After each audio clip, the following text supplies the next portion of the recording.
ಆತ್ಮೀಯ H16 news ಅರ್ಥಾತ್ ಹೇ ಸೀತಾರಾಮ್ಗೆ ಸ್ವಾಗತ. ನಾನು ನಿಮ್ಮವ MI ಅಥವಾ ಮಲ್ಲಪ್ಪ ಜೋತಾವರ್. ಆದಮೇಲೆ ಇವತ್ತು ವಿಶೇಷವಾಗಿ ನೀವು ನೋಡ್ತಾ ಇದ್ದೀರಿ, ಲಕ್ಷ್ಮೀಬಾಯಿ ಹೆಬ್ಬಾಳ್ಕರ್ ಅವರು ಒಂದು ಸಾಹಸ ಅಂದರೆ ಅದರಲ್ಲೂ ಮುಖ್ಯವಾಗಿ ಮಲಪ್ರಭಾ ಏನು ಶುಗರ್ ಫ್ಯಾಕ್ಟ್ರಿ ಅದ ಅದನ್ನು ತಮ್ಮ ಕೈವಶ ಮಾಡಿಕೊಂಡ್ರು, ತಮ್ಮ ನೇತೃತ್ವದಲ್ಲಿಟ್ಕೊಂಡ್ರು. ಜೊತೆಗೆ ನಿಧಾನಕ್ಕೆ ತಮ್ಮ ರಾಜಕೀಯವನ್ನು ಕಟ್ಟಿಗೊಳಿಸ್ಕೊಳ್ಳೋಕೆ ಶುರು ಮಾಡಿದ್ದಾರೆ. ಆಲ್ರೆಡಿ 2 ಶುಗರ್ ಫ್ಯಾಕ್ಟ್ರಿ ಸ್ವಂತದಿರೋ ಮುಂದೆ ಇದು 3ನೇದು ಸಹಕಾರಿ ನೆಲಗಟ್ಟಿನಲ್ಲಿ ಬಂದಂಥದ್ದು. ನಾನಂತೂ ಖಾಸಗಿ ಮಾಡೋದಿಲ್ಲ, ಕೊಡೋದಿಲ್ಲ, ನಾವು ನಡೆಸ್ತೀವಿ, ನಮ್ಗೆ ಆಲ್ರೆಡಿ 2 ಫ್ಯಾಕ್ಟ್ರಿಗಳಿದ್ದಾವೆ ಅಂತೇಳಿ ಭರವಸೆಗಳನ್ನು ಸಾಕಷ್ಟು ಕೊಟ್ಟಿದ್ದಾರೆ ನಮ್ಮ ಲಕ್ಷ್ಮೀಬಾಯಿ ಹೆಬ್ಬಾಳ್ಕರ್ ಅವರು.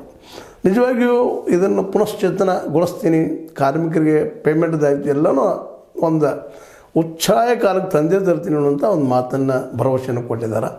ಅದು ಈಡೇರಿದರೆ ನಿಶ್ಚಿತವಾಗಿಯೂ ಮತ್ತಷ್ಟು ಇನ್ನೂ ಅವರ ರಾಜಕೀಯ ಬೇರುಗಳು ಗಟ್ಟಿ ಆಗ್ತಾ ಇದ್ದಾವಂತ. ಯಾಕಂದರೆ ಅದು 3-4 ತಾಲೂಕುಗಳನ್ನು ಕವರೇಜ್ ಮಾಡುವಂಥದ್ದು. ಬೈಲಹೊಂಗಲ ಇರ್ಬೋದು, ಕಿತ್ತೂರು ಇರ್ಬೋದು, ಜೊತೆಗೆ ಖಾನಾಪುರ ಇರ್ಬೋದು, ಬೆಳಗಾವಿ ಇರ್ಬೋದು, ಇವುಗಳಲ್ಲೆಲ್ಲ ಪ್ರಭಾವಿಯಾದಂಥ ಒಂದು ಈ ಫ್ಯಾಕ್ಟ್ರಿ ಆಗ್ಯದ.